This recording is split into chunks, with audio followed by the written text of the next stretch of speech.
how it began and what it is about. By then, they'll just give the arrangements.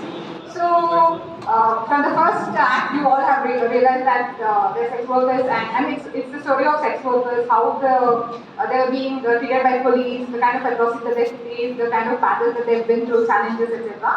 So a lot of cases were happening, false cases, false cases. They were filing cases against police in courts, and they were battling that battle one side. But then there was little transformation. So certain activists came together, and then they thought, no matter what we do, no matter how many protests you do, sitting in front of police stations or women's commission offices, etc., nothing is going to change. So let's try to shift the narrative, let's try to destigmatize the thought that they have towards sex workers. And with this concept began trying to collect, they started speaking to women, trying to collect their stories, and then thought that let's make a drama about this so that it can reach more people. Instead of doing protests every time, we can probably perform at places, and then probably this might reach and we all know how impactful plays are, and how cultural exploration is actually very impactful. So then Dhruv Saraswati, who is a women's activist and also a writer, along with Rumi Harish, they started speaking to women and started collecting their stories. So this play is kind of it's a collection of stories woven together to form the play. And in 2013-2014, actually, when the play was performed, back then, Women and Child Minister came and watched the play. She was very inspired by the play. And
Devaki? Naam Devaki na. Shabana?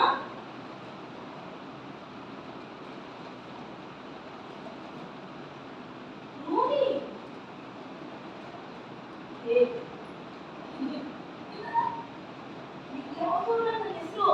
ನನ್ನ ಹೆಸರು ಬೇರೆ ಇದೆ. ನನ್ನ ಹೆಸರಲ್ಲಿ ಮಾತಾಡ್ಬಿಟ್ಟಿದೆ. ನನ್ನ ಹೆಸರು ಗೊತ್ತಾಗುತ್ತೆ. ವಯಸ್ಸು ಗೊತ್ತಾಗುತ್ತೆ. ಬಾ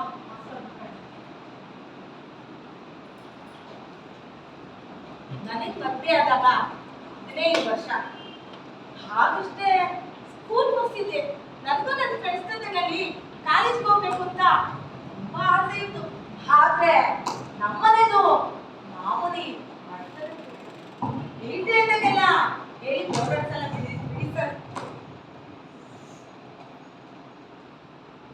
ಮನೇಲಿ ಒಂದು ಹಸು ಇತ್ತು. ಅಮ್ಮ ಹಾಲು ಕರೆದು ಮೊಸರು ಮಾಡಿ ಯೂನಿವರ್ಸಿಟಿ ಕ್ವಾರ್ಟರ್ಸ್ಗೆ ಒತ್ನೆ ಹಾಕೊಳ್ಳು ಹೋಗ್ತಾ ಕುರ್ಚೂರು ಕಾಡಲ್ಲಿ ಕೆಸುನೆಲೆಗಳನ್ನೆಲ್ಲ ಕುಯ್ಕೊಂಡೋಗಿ ಅಲ್ಲಿರೋ ಬ್ರಾಹ್ಮಣರು ಹೆಂಗಸರಿಗೆಲ್ಲ ಮಾಡೋದು. ಕತ್ತೆ ದುಡಿದ್ರು ಬಡತನ ಮಾತ್ರ ತಪ್ಪಿದ್ದೇ ಅಲ್ಲ ಕಂಡೆ ನಮ್ಮನೆಗೂ.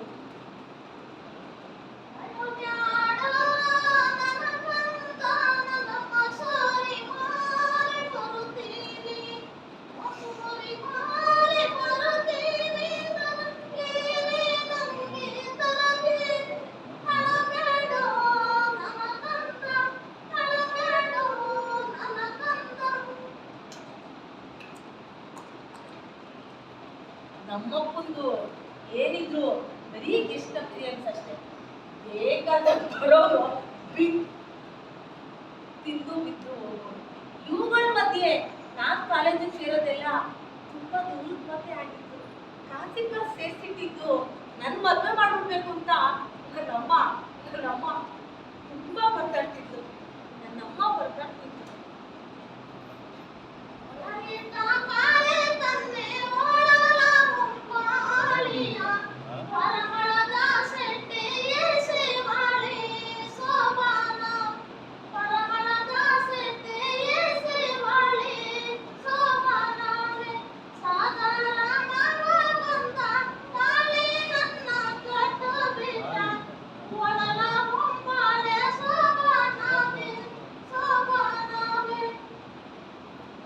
ಮುಂಬೈನಲ್ಲಿ ಕೈ ತುಂಬ ಸಂಪಾದನೆ ಮಾಡೋ ಗಂಡು ಸಿಕ್ತು ಅಂತ ನನ್ನಮ್ಮ 20 ದುಡ್ಡಿನ ಜೊತೆಗೆ ಸ್ವಲ್ಪ ಸಾಲನು ಮಾಡಿ ನಾನು ಮದುವೆ ಮಾಡ್ಕೊಂಡು ನನ್ನಮ್ಮ ಹೋದ 2 ತಿಂಗಳು ಸ್ವರ್ಗದ ಸಿಟಿಜನ್ಶಿಪ್ಪು ಪರ್ಮನೆಂಟ್ ಆಗಿ ಸಿಕ್ತು ಅಂತ ಅನ್ಕೊಂಡೆ. ಒಂಥರ ಸಿಕ್ಕಿದ್ದು ಪರ್ಮನೆಂಟ್ ಸಿಟಿಜನ್ಶಿಪ್. ಆದ್ರೆ ಸ್ವರ್ಗಕ್ಕಲ್ಲ ಕಂಡ್ರಿ, ನರಕಕ್ಕೆ. ಎಂತ ನರಕಾಸ್ತಿನ ಯಾರು ಹೀರೋ ಯಾರು ವಿಲನ್ ಅಂತಾನೆ ಗೊತ್ತಾಗ್ತಿಲ್ಲ. ಫಾರ್ ಎಕ್ಸಾಂಪಲ್, ನನ್ನ ಗಂಡನೇ ಬಡ ಹೆಂಗಸಿನ ಮಗಳನ್ನ ಮದುವೆ ಮಾಡ್ಕೊಂಡು ಮಹಾ ಉಪಕಾರ ಮಾಡ್ಬೇಕು ಅಂತ ಅನ್ಕೊಂಡಿದ್ದ. ಆದ್ರೆ ಆ ಬಡ ಹೆಂಗಸಿನ ಮಗಳ ದುಡ್ಡು ತಗೊಳ್ಳೋಷ್ಟು ಬಡವಾಗ ಯಾರಿಗೂ ಒದಗಿಸಿಲ್ಲ ಕಣ್ರಿ. ನನ್ನ ಬೆಲೆನ ಕೇವಲ ರುಪೀಸ್ನ ತೋರಿಸ್ಕೊಟ್ಟ. ಹೆಂಗೆ ಅಂತಿಲ್ಲ, ಮುಂಬೈ ಯಾಕಂಗೆ ನನ್ನ ಕೇವಲ 10,000 ರೂಪಾಯಿ ಮಾರ್ಗ ಯಾಕೆ ಮಾಡು ಅಂತ ಗೋಳಾಡ್ದೆ. ಪಾಕಿದ ಮೀನಾ ಬರೀತಾರ, ಏಯ್ ಇಂತ 10,000ನ ಇನ್ನೆಷ್ಟೊಂದು ದುಡಿಬೇಕು ಕಣೆ ಅಂತ ಕೂಲಾಗಿ ಹೇಳ್ಬಿಟ್ಟು ಹೊಟ್ಟೋದ.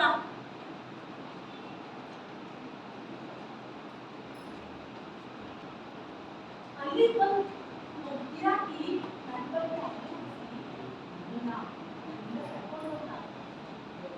ಸುಮ್ಮನೆ ಕರ್ಕೊಂಡ್ ಬಂದಿಲ್ಲ. ದೇವ್ರ ಮುಂದೆ ಅಷ್ಟು ಕೊಟ್ಟು ತಾಯಿ ಕಟ್ಟಿ ಕರ್ಕೊಂಡ್ ಬಂದಿಲ್ಲ. ಚಿನ್ನ ತಾಯಿನ ಈಗಾಗಲೇ ಇನ್ನೊಬ್ರು ಕಂಡಿದ್ದೆ ಚಿನ್ನ ಇಲ್ಲಾಂದ್ರೆ ತುಡಿ ಕಟ್ತಾ ಇದೆ ಅಂತ ಹೇಳಿದ.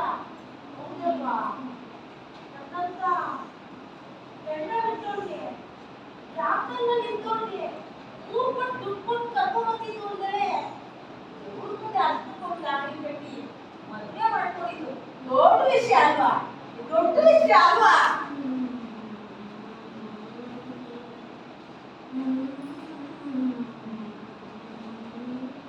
ನಾನು ಅವನ್ನ ತುಂಬಾ ಚೆನ್ನಾಗಿ ನೋಡ್ಕೊಂತಿದ್ದೆ. ಅವ್ನ ಕಾಲು ಕೊತ್ತೋದಕ್ಕಿಂತ ಅವ್ನೇನು ಸಂಪಾದನೆ ಇರ್ಲಿಲ್ಲಪ್ಪ. ಅವ್ನ ಮನೆ ಸಂಸಾರ ಪೂರ್ತಿ ಜವಾಬ್ದಾರಿನ ನಾನೇ ತಗೊಂಡೆ. ನನಗೆ ಮಕ್ಕಳಿಲ್ಲ. ಅವ್ನ 2 ಮಕ್ಕಳನ್ನ ನಾನೇ ತಗೊಂಡು ಓದಿಸ್ತಾ ಇದ್ದೀನಿ. ಒಬ್ಳು B.Com ಮಾಡ್ಕೊಂಡಿದ್ದಾಳೆ, ಇನ್ನೊಬ್ಳು ಇಂಜಿನಿಯರಿಂಗ್ ಮಾಡ್ತಾ ಇದ್ದಾಳೆ. ನಾನು ದತ್ತು ತಗೊಂಡಿರೋ ಮಕ್ಕಳು 2 ಅಂದ್ರೆ ಅವ್ನಿಗೆ ಇನ್ನೂ 2 ಮಕ್ಕಳಿವೆ. ಅವನು 2 ಮಕ್ಕಳನ್ನೆಲ್ಲ ಸಾಕ್ಬೇಕಲ್ವಾ? ಹೆಂಡ್ರು ಎಲ್ಲೂ ಹೋಗಲ್ಲಪ್ಪ, ಮನೆ ಸಂಸಾರ ನೋಡ್ಕೊಂಡು ಇರ್ತಾಳೆ.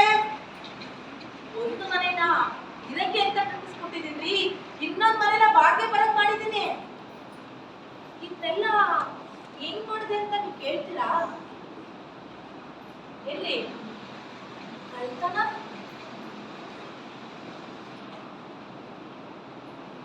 ಕಾಫಿ ಮಾಡಿ ಸಂಪಾದನೆ ಮಾಡ್ತೇವೆ ಅಂತನಾ? ಇಲ್ಲಪ್ಪ,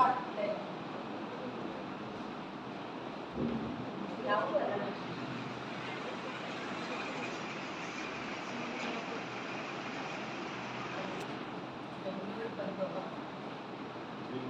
ಸ್ವಂತವಾಗಿ ವೃತ್ತಿ ಮಾಡಿದೆ.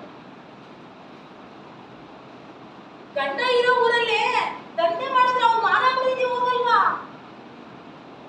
ಅದಕ್ಕೆ ಮಕ್ಳು ಗೊತ್ತಿಲ್ಲಪ್ಪ, ನಾನು ವೃತ್ತಿ ಮಾಡೋದು, ಆದ್ರೆ ಗಂಡನ್ಗೆ ಅವಳಿಗೆ ಗೊತ್ತಾಗ್ಲಿ, ಐ ಡೋಂಟ್ ಕೇರ್.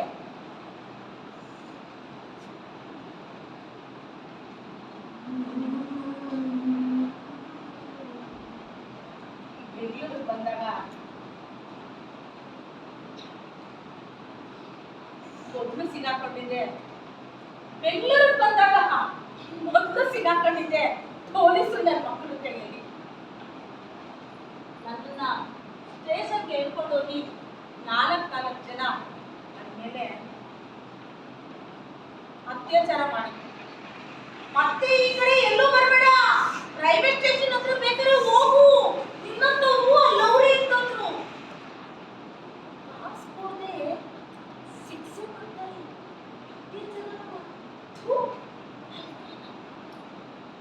ತಿರುಗಿಸಿ ಮಾತಾಡಿದ್ರೆ ಏಯ್ ಬೀದಿ ಸುಳೆ, ನೀನೇನೆ ಮರ್ಯಾದೆ ಬಗ್ಗೆ ಮಾತಾಡೋದು ಅಂತಾರೆ. ಬಿಡಿ, ಅದೆಲ್ಲ ಹಳೇದಾಗತ್ತು. ನಾವು ಅದರಲ್ಲೂ ನಾನು 20 ವರ್ಷಗಳ ಹಿಂದೆ ಬಂದಾಗ ಕರೆಂಟ್ ಶಾಕ್ ಕೊಡೋದು ಏನ್ ಕೇಳಿದ್ದೀರಾ?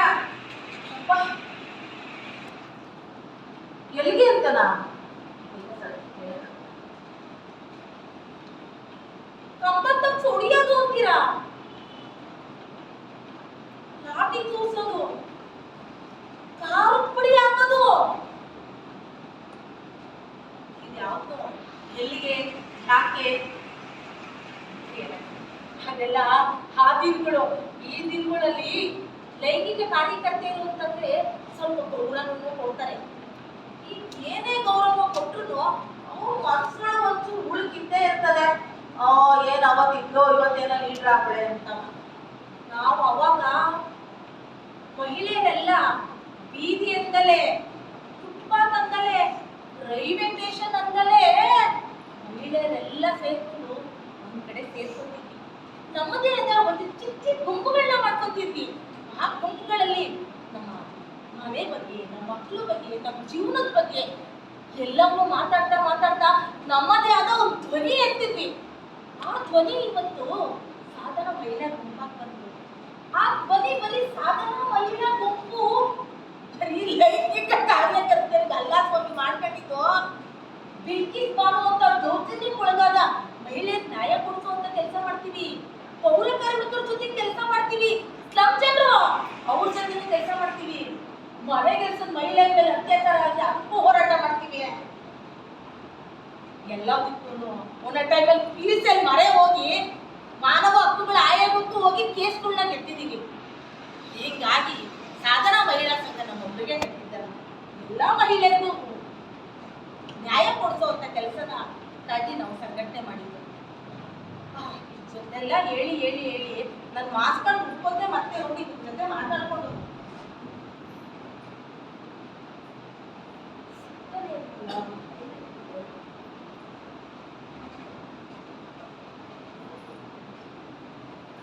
ಈ ಗಿರಾಕಿಗಳು ಎಂತವ್ರು ಅಂತೀರಾ?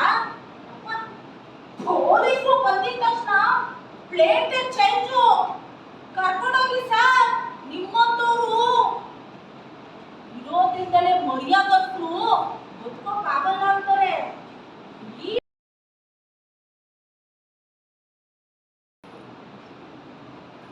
ಈ ಗಿರಾಕಿಗಳು ಎಂತವ್ರು ಅಂತೀರಾ?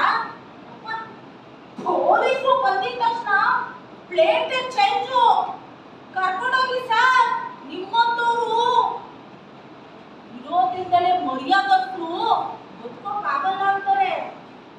ಈ ಮರ್ಯಾದಸ್ತರು ಹಾಕೋ ಪ್ಲೇಟ್ನೆಲ್ಲ ನಾವೇನಾರು ಹೇಳ್ಬಿಟ್ರೆ ಬೇಡ ಬಿಡಿ. ಅದನ್ನೆಲ್ಲ ಹೇಳಿ ಏನು ಗೊತ್ತಿದ್ದರೆ ಹೆಂಗಸ್ರು ಮನಸ್ಸನ್ನ ನಾನು ಯಾಕೆ ಉಳಿಸ್ಬೇಕು ಹೇಳಿ? ಸರಿ, ನಾವು ದುಡಿಯೋ ದುಡ್ಡಲ್ಲಿ ಯಾಕೆ ಹೇಳಿ ಸಾಕೋದು?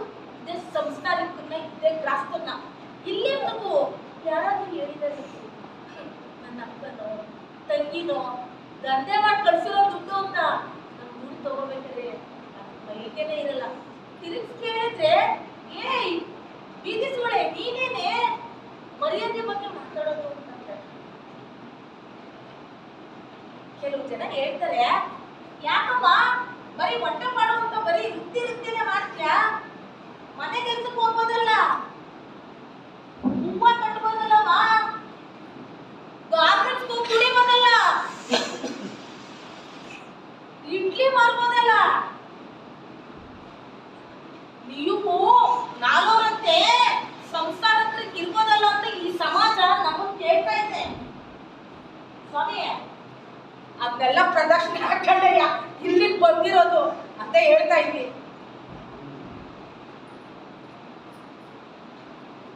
ಎಲ್ಲೋದ್ರು ಬಡವ್ರ ಮನೆ ಹೆಂಗಸ್ರು ಎಲ್ಲವನ್ನು ಕೈ ಹಿಡ್ಸಕ್ಕೆ ಬರ್ತಕ್ಕಂಡು ಸಿಕ್ಕಾಕೊಂಡ್ಬಿಟ್ರೆ ನಾವೇನು ಮಾಡೋಕೆ ಬಂದಿಲ್ದಿರೋ ಜಾಸ್ತಿ ತರ ಆಡ್ತಾರೆ.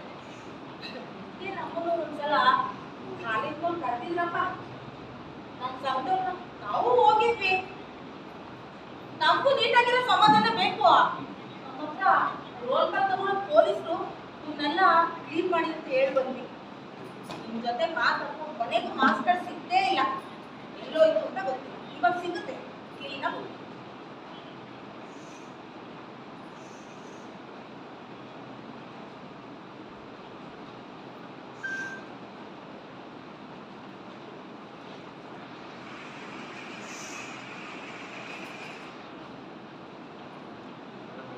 ಮಾಸ್ಕರ್ ಹೋದ್ರೆ ಇಲ್ಲಿ ಬೇರೆ ಏನೋ ಸಿಕ್ತು.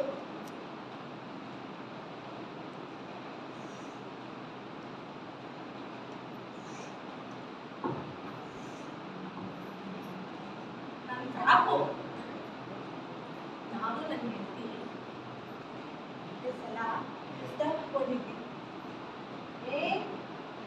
ಹೊಸ ಫ್ರಾಕು ಹೂನೇ ಹೊಸದು. ಆಟ ಆಡೋದ ನಾನು ಮೊದಲು ಸರಿಯಾ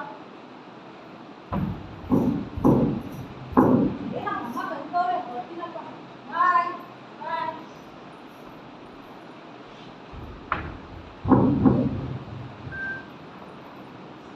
ನನ್ನ ಗೆಳತಿಗೆ ಸರಿಯಾಗಿ ಗುರಿ ಇಟ್ಟು ಅದ್ರಂತ ನಡೆಸುವಂತ ತಂದೆ ತಾಯಿ ಇದಕ್ಕೆ ಅವ್ನು ಸೇರೋ ಜಾಗ ಸೇರಿದ್ದು ದುಡ್ಡು ಸಾಂಗಳಿದ್ದಾಳಂತೆ. ಪೇಪರ್ ನಾನು ಓದಿದ್ದೆ. ನೀವ್ ಕೇಳ್ತೀರಾ, ನೀನು ಅವಳ ಹತ್ರ ಹೋಗ್ಬೋದಿದ್ದಲ್ಲ, ಯಾಕೆ ಹೋಗಿಲ್ಲ ಅಂತ. ಅವಳು ನನ್ನನ್ನ ಹುಡುಕ್ತಾ ಇದ್ದಾಳೆ ಅಂತ ಏನ್ ಗ್ಯಾರಂಟಿ ಹೇಳಿ?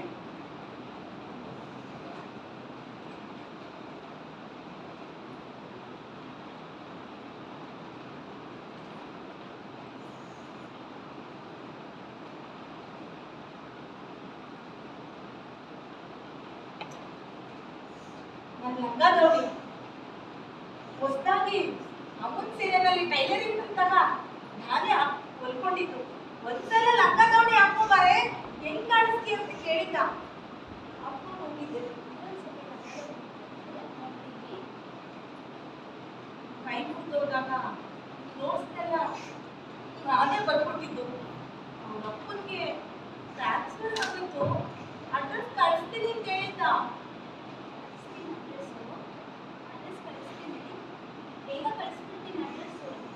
ಆದ್ರೆ ಅವನ ಅಡ್ರೆಸ್ ನನಗೆ ಇನ್ನೂ ಸಿಕ್ಕಿಲ್ಲ.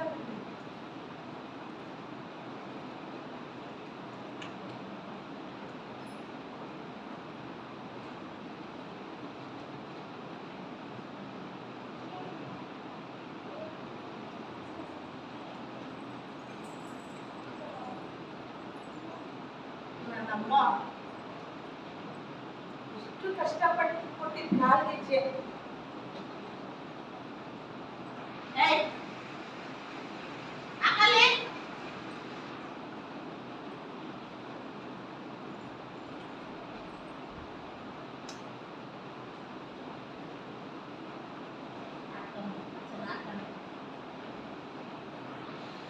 ನನ್ನಮ್ಮ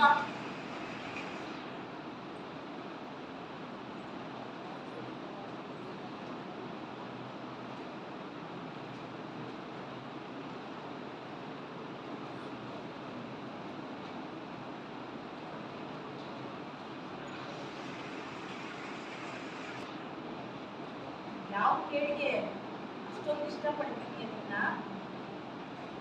ಮೊಬೈಲ್ ಫೋಟೋ.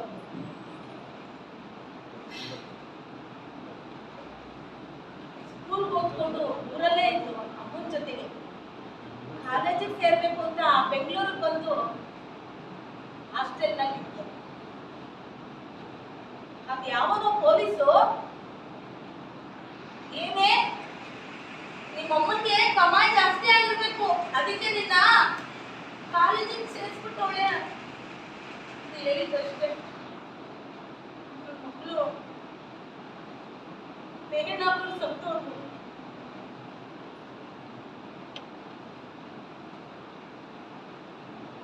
ನನ್ನ ಮೊಮ್ಮಗಳನ್ನ ನೀನೇ ನುಂಗ್ಕೊಂಡೆ ಅಂತ ನನ್ನ ತಾಯಿ ನನ್ನ ಜೊತೆ ಮಾತಾಡೋದೇ ಬಿಟ್ಲು. ಮಾತಾಡೋದ್ ಬಿಟ್ಲು ಸರಿ, ನನ್ನ ಸತ್ರು ನನ್ನ ಮುಖ ನೋಡ್ಬೇಡ ಅಂತರು. ಹೌದಲ್ವಾ? ಹುಡುಗ ಗಂಡ ಬೇಜವಾಬ್ದಾರಿ ಗಂಡನ್ ಕಟ್ಕೊಂಡು ಕೊನೆವರೆಗೂ ಮರ್ಯಾದೆಗೆ ಹಂಚೆ ಬದುಕ್ತೋಳಲ್ವಾ?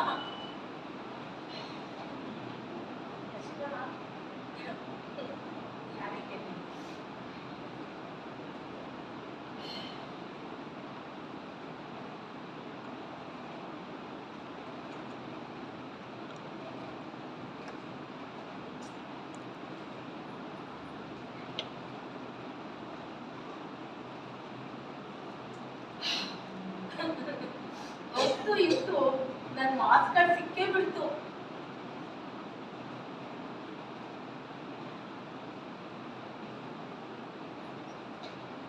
ಗೌರಿ SM 1974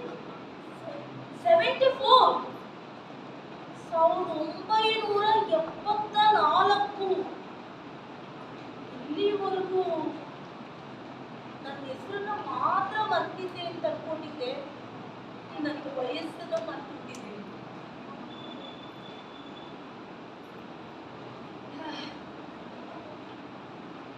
ಇವತ್ತ 3 ವರ್ಷ ಇನ್ನು ಮುಂದೆ ಎಲ್ಲ ಕಥೆ ಹೇಳ್ಕೊಂಡು ಇಷ್ಟು ಮಾಡೋಕ್ಕಾಗದೇ ಇಲ್ಲ.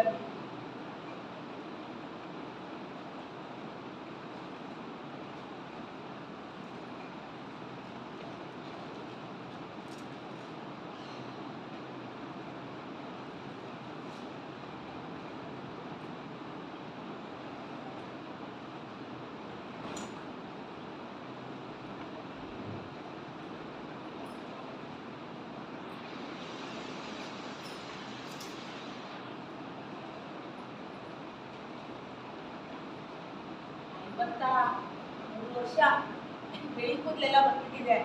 ವಯಸ್ಸಿರುವಾಗ ಅಷ್ಟೇ, ವಯಸ್ಸಾದ್ಮೇಲೆ ಯಾವನ್ನೂ ಕೂಸಲ್ಲ. ಹೋಗ್ಬರ್ಲ?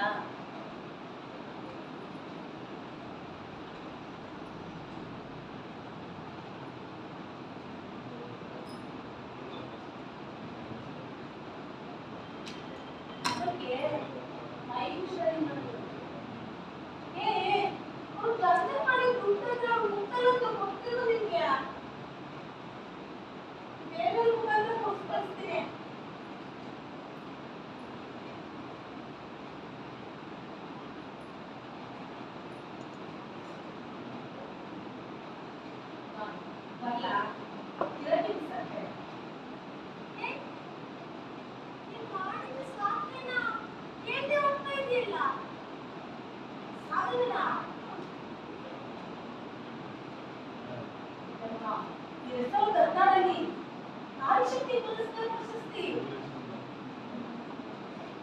ಅಷ್ಟೇ ಅಲ್ಲ, ನಾವು ಮಾಡಿದ ಕೆಲಸಕ್ಕೆ ಮಹಿಳೆಯರು ಇಷ್ಟೆಲ್ಲ ಕೆಲಸ ಮಾಡಿದ್ದಾರೆ ಅಂತ ನೆಲತಾಯಿ ಪ್ರಶಸ್ತಿ ಕೊಟ್ಟಿದ್ದಾರೆ.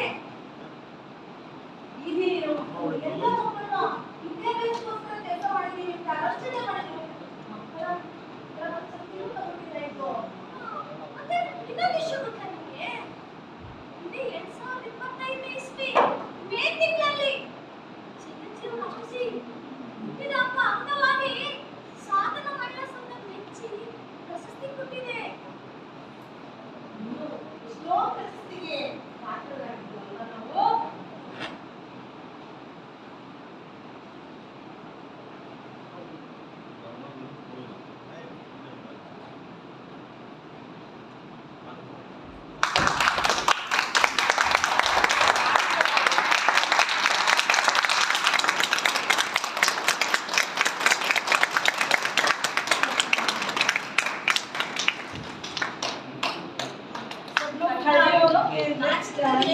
ಲೋಪದೋಷ ಹೇಳಿದ್ರೆ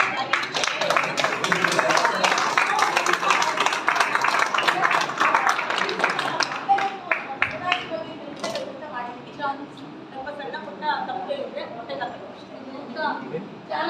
Kindly explain first of all mistakes. For the mistakes, like small mistakes here and there. But we wanted to perform in front of music because music has been very integral in our achievements. So we wanted to perform in front of